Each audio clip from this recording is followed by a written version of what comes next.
Olá, boa tarde. São 14 horas e nós estamos gravando mais um vídeo para o nosso canal Guia dos Perplexos, em continuidade aos anteriores.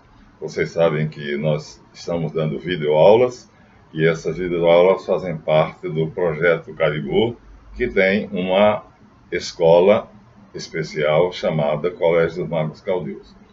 Bem, o projeto Caribou tem séries e nós estamos no ciclo do grau. Já fizemos o 1, o 2, o 3 e o 4. E vamos fazer agora o que não se chamará o ciclo grau número 4, mas vai se chamar Agarrar Roma com ambas as mãos, que é o que Maomé queria. Então nós vamos continuar falando da conquista árabe. Não acabou a história de Maomé, só que ele queria pegar Roma com as duas mãos, com a mão direita pelo Oriente e com a mão esquerda pelo Ocidente. Será esse o assunto de hoje. Mas antes, vamos fazer os nossos agradecimentos. Vamos agradecer a todos aqueles que têm visualizado o nosso canal, que têm aumentado a nossa audiência, né, os inscritos, os que estão inscritos no canal e os inscritos no Colégio do Mago Caldeus. Finalmente, todos aqueles que com a garra característica do nosso canal tem se dedicado à pesquisa da verdade, e aqui nós estamos contando a história do mundo, a história do homem. E nesse momento estamos falando da história do Império Árabe, ou seja, das conquistas de um homem chamado Maomé. Então, o Império Árabe, né, foi extremamente grande, estendeu-se por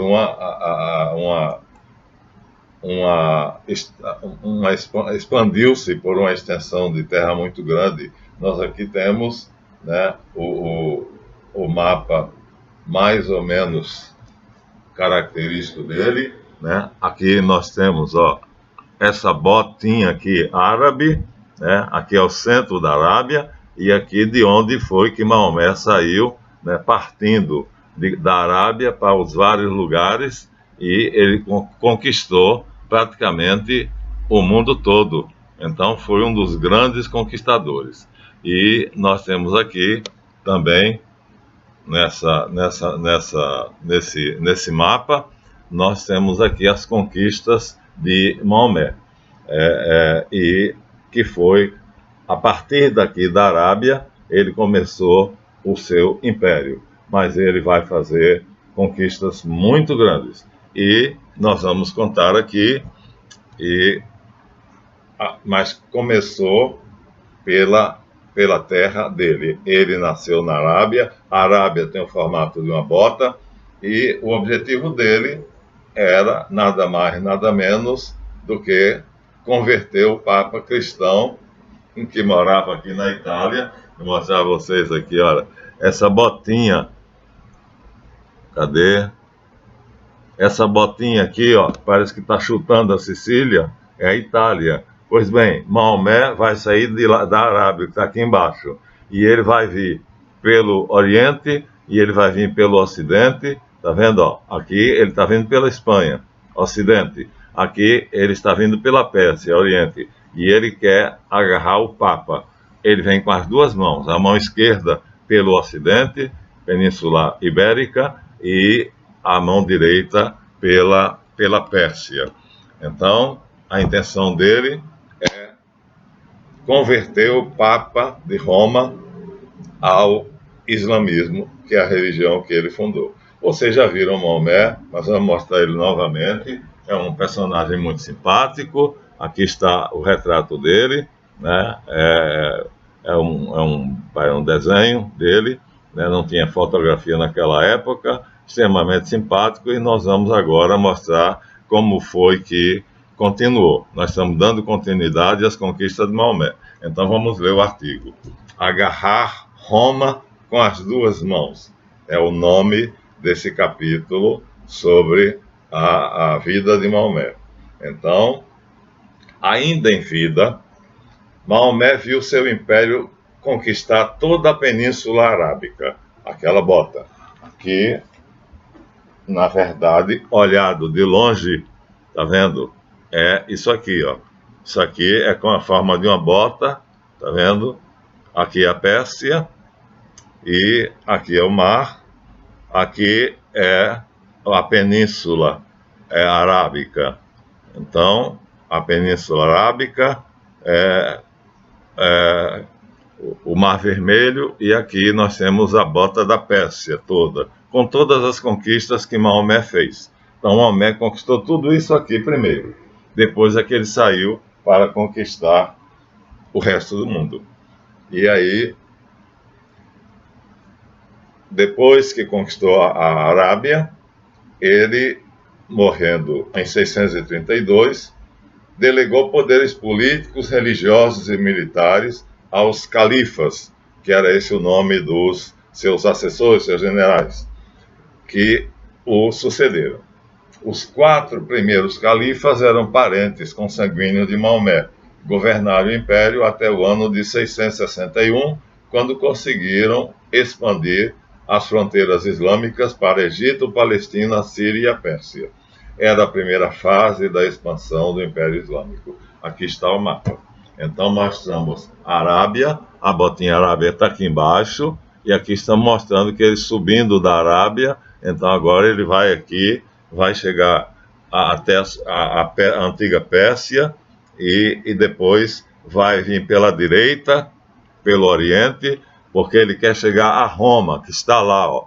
Roma está lá, e ele quer pegar o Papa de Roma. Então ele aqui vai pelo Oriente. Arábia é essa bota que está aqui embaixo, né? Não vai aparecer, mas aqui, ó, ela aqui, tá vendo? Ó? Tem a forma de uma bota. E aí ele vai conquistar também o norte da África, que, né, está por aqui. Então, então ele conquista aqui, ó. Aqui está, nessa seta aqui nós temos a Península do Sinai, portanto, o norte da África, que ele conquistou, né? Aqui nós temos a Arábia e aqui nós temos a Pérsia. Então, essa é uma das fases já mais adiantadas das conquistas de Maomé. Mas ele vai além disso aí. Ele vai além. Ele vai querer pegar o Papa.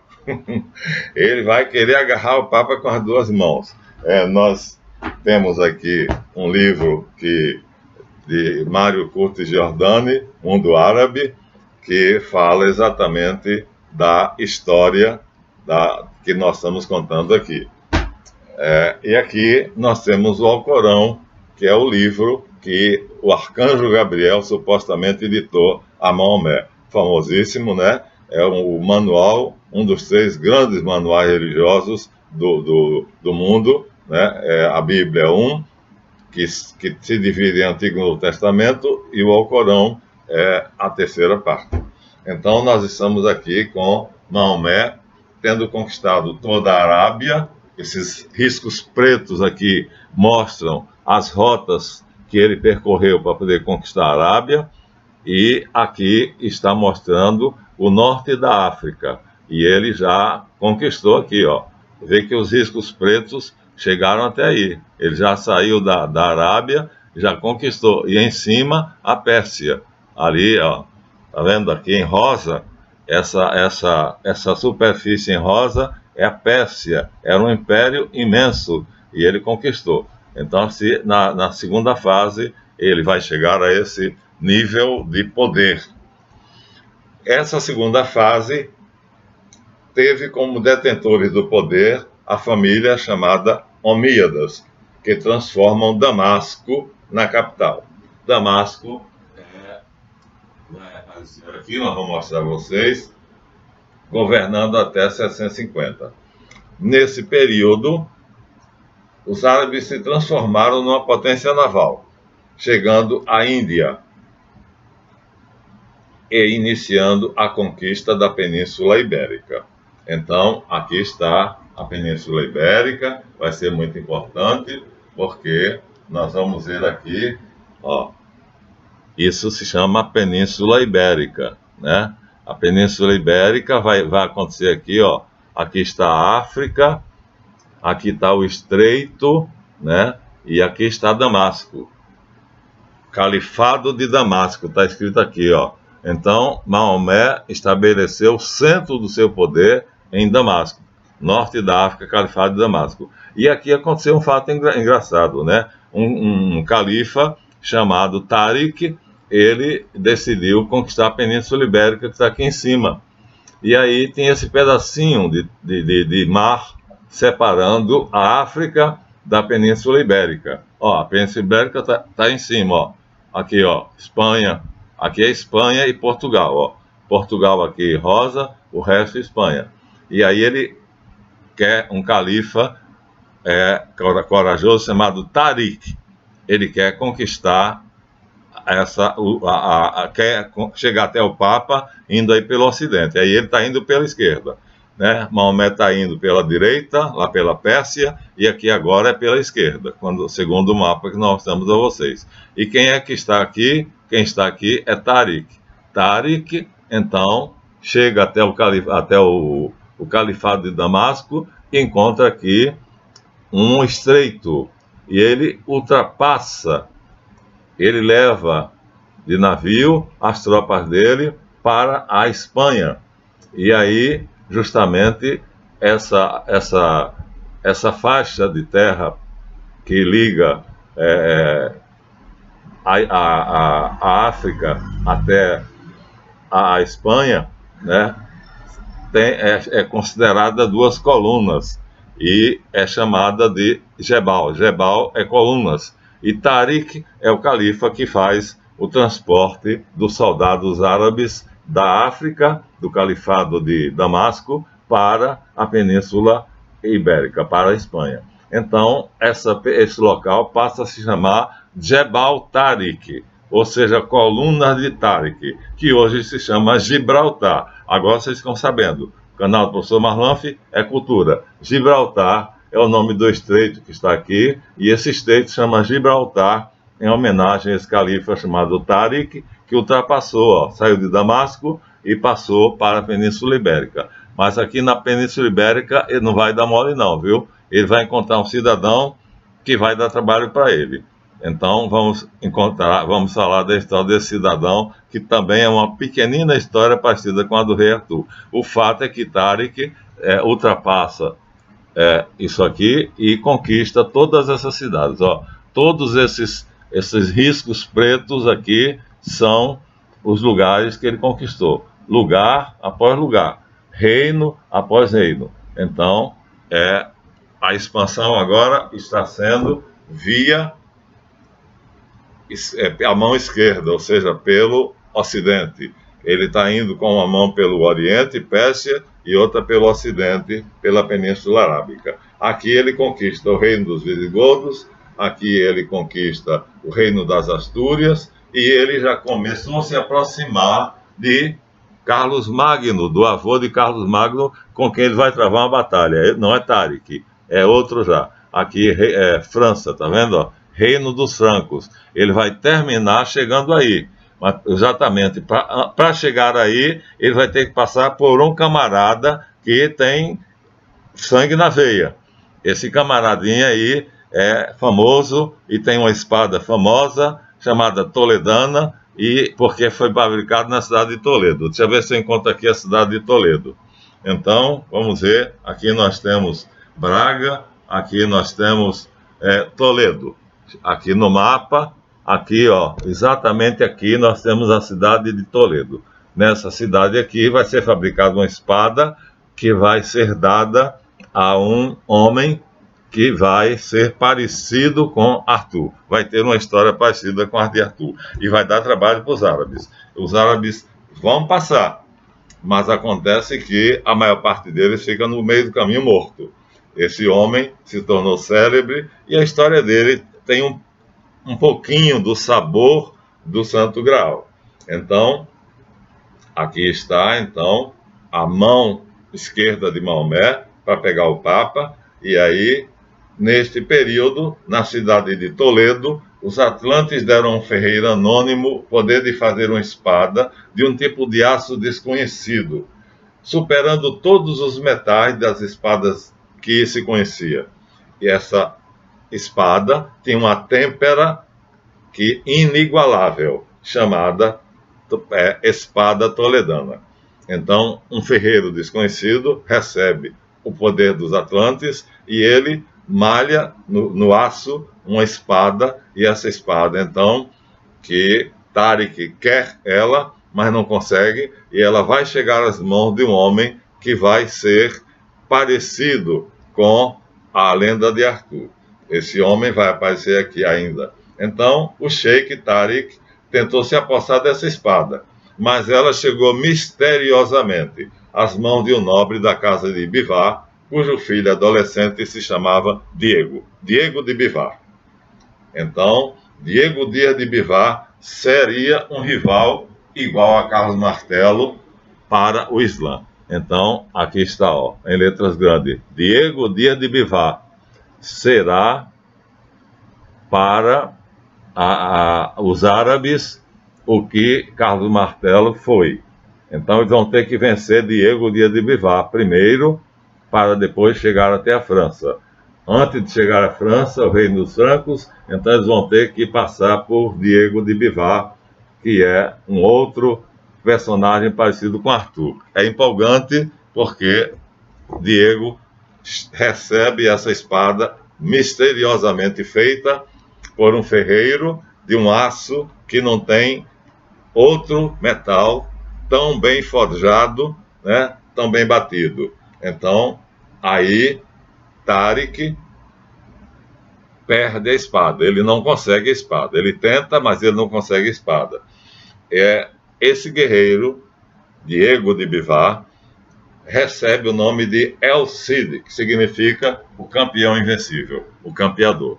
Então, é a ele que a espada é entregue, a espada vai chegar nas mãos dele, e do mesmo jeito que Carlos Martel, ele vai barrar os árabes e vai dar a Tariq um trabalho danado. Tariq vai passar, ele vai morrer, Diego vai morrer, mas vai deixar cadáveres e mais cadáveres dos árabes no meio do caminho. Então vamos ter que agora entrar na história de Diego, porque Diego vai barrar.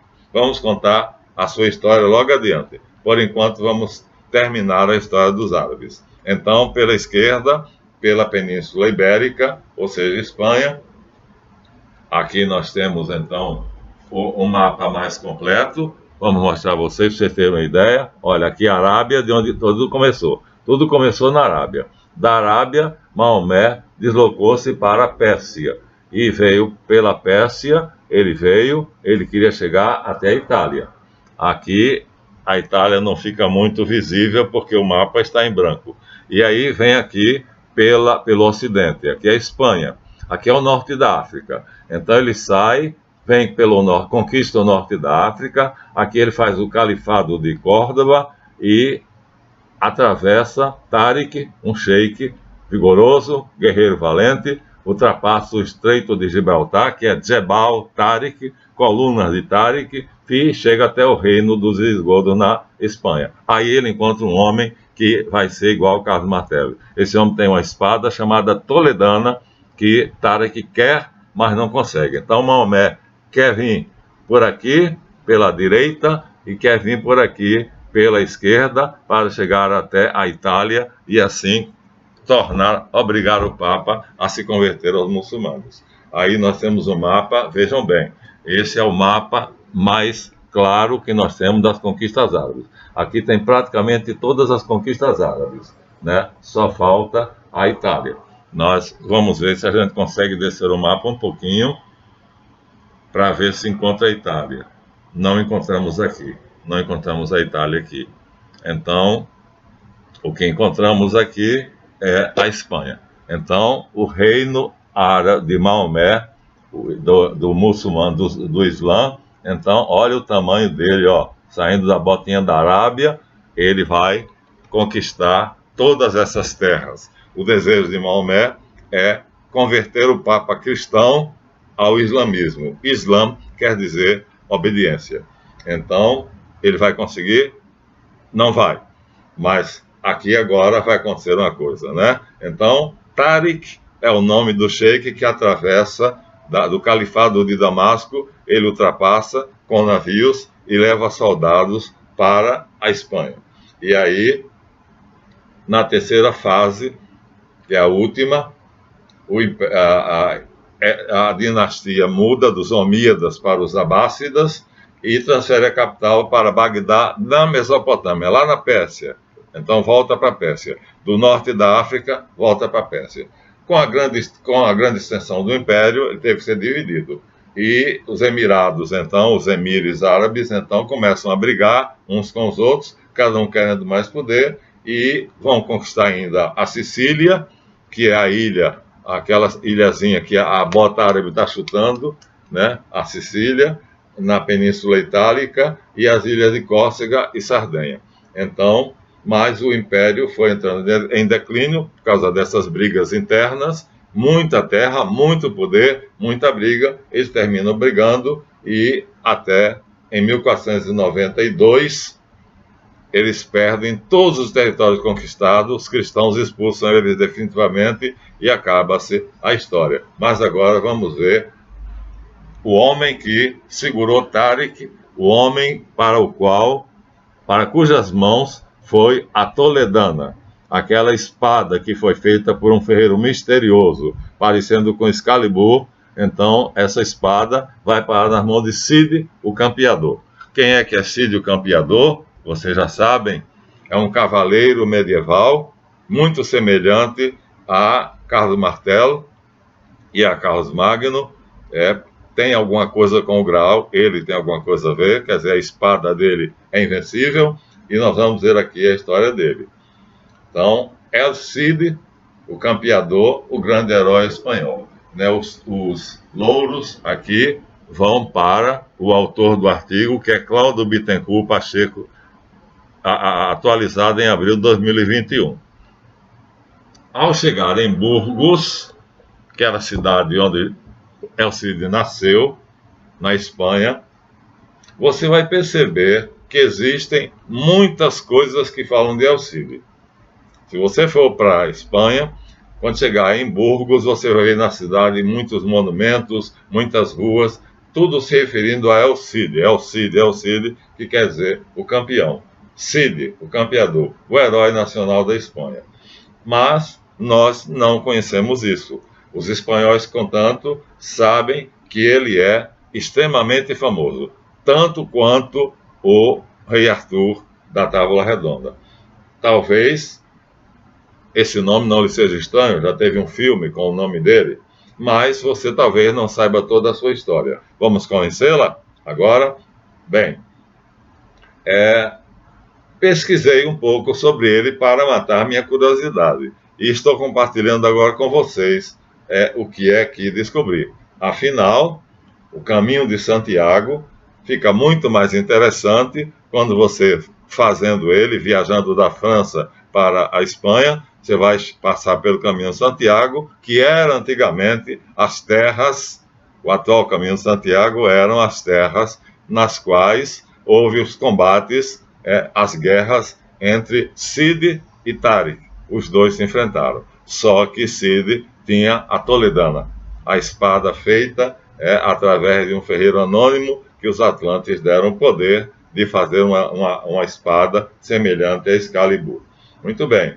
A história de El Cid, como a história do Graal, como todos os que se envolvem com o Graal significa o coração honrado, honesto, sincero e corajoso.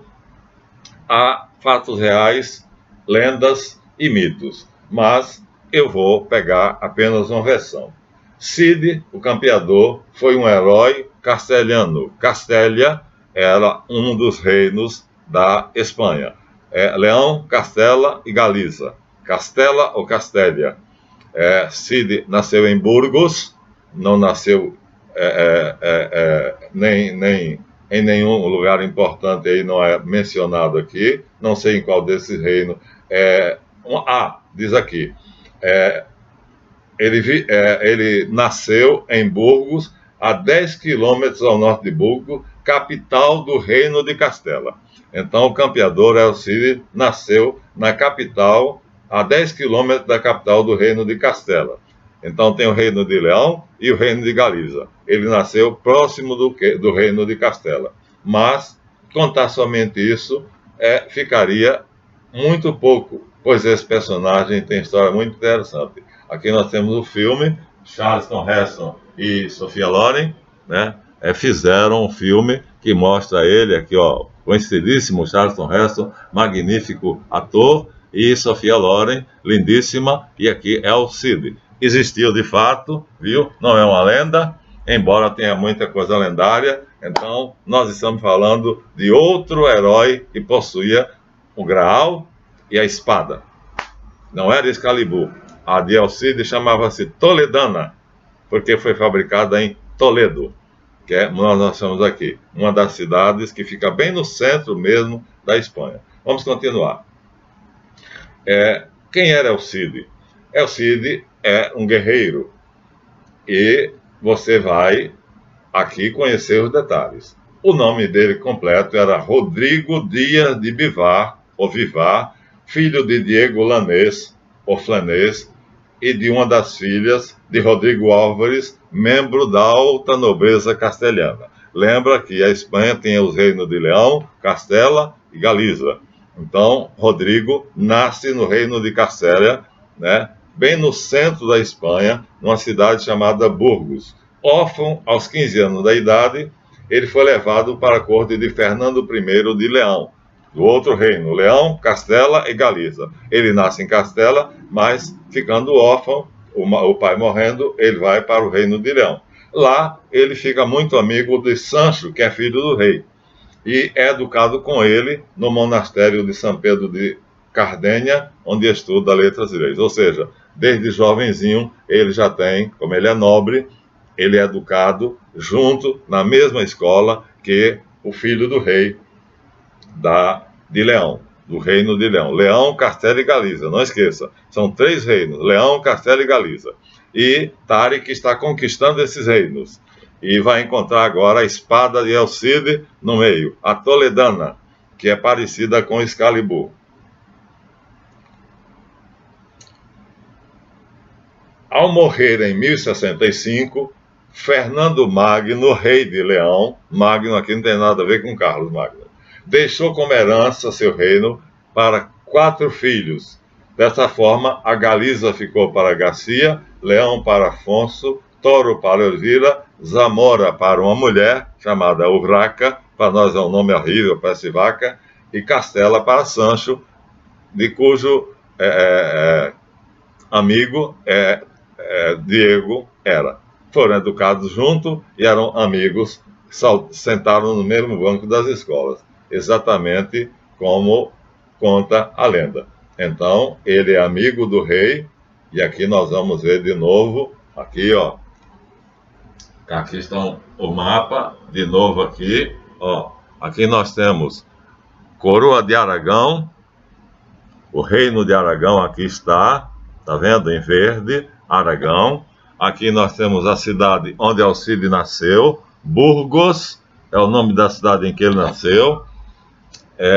Aqui nós temos Salamanca, Leão, Valladolid, Guadalajara. Então todas essas cidades Tarik queria conquistar, mas a espada de Alcide não deu a ele mole, não deu sossego, não. Então a Toledana é parecida com Excalibur.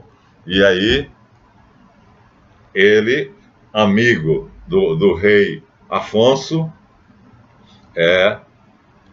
vai se tornar o paladino, ou seja, ele vai criar uma dificuldade muito grande. Aqui nós vamos mostrar exatamente o estreito que Tarik cruzou. Olha, o estreito de Gibraltar aqui, ó. Tá vendo? Aqui é África, essa pontinha é o norte da África. E aqui nós temos o sul da Espanha. E então, veja, um pedacinho. Pois bem, Tarik faz a travessia. Passa guerreiros daqui da África, do Califado de Córdoba, para a Espanha. E enche a Espanha de mouros, ou seja, de árabes. E vai aí tentar conquistar a Espanha toda. E a ideia dele é chegar até a Itália. Mas antes ele vai ter que passar pela França. Ele vai encontrar 2 oponentes muito vigorosos. Um desses é Diego de Bivar, que é Alcide, que vai ficar no caminho dele. Então aqui nós temos o mapa da Espanha no século XVI, né? é grande, né? Tem os reinos de Castela, Leão e Galiza, e aí Tárik vai tentar conquistar tudo isso, conquista e mata Elcide. Termina que Elcide morre. Então, aqui nós temos o mapa da Espanha, né? Granada, Sevilha, Córdoba. Então, essas cidades, em todas elas, houve disputas entre Tárik e Elcide. No entanto, Sancho não concordou com a divisão. Passou a lutar pela ampliação da sua parte da herança, porque ele achava que a filha mulher, não devia ter nada. E aí contou com a ajuda de Rodrigo, que foi nomeado alferes do reino. Rodrigo é um cara aí qualquer. Rodrigo tinha 23 anos quando venceu Jimeno Garcês, alferes de Navarra, alferes, prefeito, né? De maneira espetacular. Essa façanha lhe trouxe o apelido de campeador, sendo então chamado de, quer dizer, na verdade, desculpem, quando eu disse Jimeno Rodrigues, Sancho não concordou com o Raca receber uma parte do reino e quis ficar com a parte do reino dela. Rodrigo tinha 23 anos quando venceu Jimeno Garcês, que era um espanhol famoso, alferes de Navarra, de maneira espetacular. E foi essa luta que deu a ele, não com Tárik, mas com o espanhol, que lhe trouxe o apelido de campeão, sendo então chamado de Príncipe Rodrigo, o campeão. Já no próximo ano, após muitas vitórias, começou a ser chamado de Cidi, que árabe quer dizer senhor. E dessa palavra veio Cid, e ele terminou se chamando El Cid. Então, ele vence um grande lutador, um grande espadachim, e vence, ganha, e aí com a Toledana, espanhol, e finalmente aqui nós temos uma cena célebre, onde o rei Sancho está aqui em pé, aqui está El Cid, né, obrigando o oponente dele a jurar lealdade a ele, porque ele era fiel ao amigo. O amigo dele, rei Sanches, tinha inimigos. Ele aqui está obrigando o inimigo a jurar lealdade a ele. Aqui está El Cid, então, no meio da corte, né, obrigando assim. Ele foi fidelíssimo, foi fiel a Sancho até a morte. Ele podia ter se apossado da coroa, mas ele não quis. Ele teve o reino dele. Então, aqui, após tomar as terras de algum dos seus irmãos, o rei Sancho resolveu atacar Zamora. Lá estabeleceu o cerco do castelo onde vivia Urraca. Portanto, ele achava que uma mulher não devia reinar. Nesse cerco, Belido Dolfos, agente de Alfonso, fingiu-se de desertor de Zamora e convenceu Sancho a segui-lo, na promessa de mostrar os pontos fracos da muralha do castelo de Urraca. E aí assassinou Sancho. E aí o assassinato de Sancho vai ser um problema, porque ele era o amigo maior de Diego. E Diego, então, agora perde um grande amigo e Sancho não tinha herdeiro. Aí Afonso, que tinha jurado naquele quadro, tinha jurado a obediência a ele, sobe ao trono e torna-se o rei de Castela. Mas prestou o juramento. Agora ele pode, porque Sancho morreu. Mas Diego, para que ele não tomasse, ele queria tomar o reino da irmã, e para que ele não tomasse o reino do irmão, o irmão é Sancho, a irmã é Urraca. Então ele toma o reino de Urraca, mas para não tomar, mas é assassinado. Afonso é assassinado. Aliás, Sancho é assassinado. E Afonso, então, por um traidor, Belido Delfos. Então, ele tinha prestado, Afonso VI tinha prestado juramento de ser fiel a Sancho. E Sancho era o grande amigo de Diego, de El Cid. Assim, Diego Rodrigo Dias de Bivar, o campeador, então é acusado de assassino de Sancho. Quer dizer, as coisas complicaram-se para ele, porque todo mundo acha que é ele que tem a ambição de ser rei. Não é. Depois do coroamento de Afonso VI, que é irmão de Sancho, né, e que foi, na verdade, levado por um traidor, e esse traidor mata Sancho e bota a culpa em Alcide. Alcide foi, cada vez ficando mais abandonado, mais isolado, até que em 1081 foi banido para Castela. Saiu de Castela, foi banido de Castela. Ele vivia em Castela e foi banido para Leão. Na canção de Milcide está dito que ele foi acompanhado por 300 dos melhores cavaleiros castelhanos que havia em Saragossa, seu quartel-general, e travou muitas batalhas vitoriosas contra Tarik, rei dos mouros, mas numa dessas ele é vencido. Então, Tarik, apesar da toledana, consegue. Mas não é Tarik quem mata, é Alcide. À frente de um exército maior, Tarik pede ajuda. Essa ajuda vem da África através de um Almorávida, que é outra dinastia de maometana. Vem Yusuf, que é José, cruzou o estreito de Gibraltar, Jebel Tarik, em 1089. E assim o reino espanhol vai ficar ainda mais frágil, porque agora os soldados de Tarik, né, os muçulmanos, agora vão receber reforço vindo com Yusuf. Mas Alcide não depõe, não deixa a espada. Continua retornando então a Castela, a pedido do rei, mas não passou muito tempo, voltaram a dizer que ele queria tomar o lugar do rei, e ele pela segunda vez foi banido. Aqui nós temos um selo da época mostrando com um capacete de aço, é um selo, ó, o rosto de Alcide com um capacete de aço, era assim que ele se vestia para a batalha, é um selo comemorativo. Mas ele é banido 2 vezes porque ele tinha tanto poder que achavam que ele tinha matado Sancho, quando na verdade ele era fidelíssimo. E, na segunda vez, nos 10 anos seguintes ao seu banimento, liderou um grande exército e conquistou de Yusuf, aí já não era mais Tarik, Tarik já tinha morrido, agora a luta de Cide é com Yusuf. E ele conquista a cidade de Lérida, Tortosa, Dénia, Albarracim, Alpuente, tornando-se senhor desses reinos. Ele termina sendo um príncipe de verdade, né? E aí é reconhecido como tal. E aí a inocência dele é provada. Terminam percebendo, Afonso VI termina percebendo que era uma mentira que ele teria matado Sancho, o melhor amigo dele. Então, por volta do ano 1093, ele vai atacar a cidade de Valência, muito importante, porque o governador árabe chamado Al-Qadir tinha morrido, a cidade estava meio caótica e depois de 19 meses de cerco, ele consegue tomá-la. E aí o reino dele, então, se torna grande.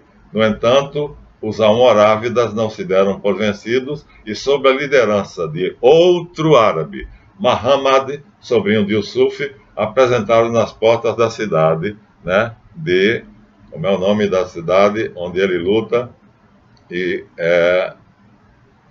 Valência.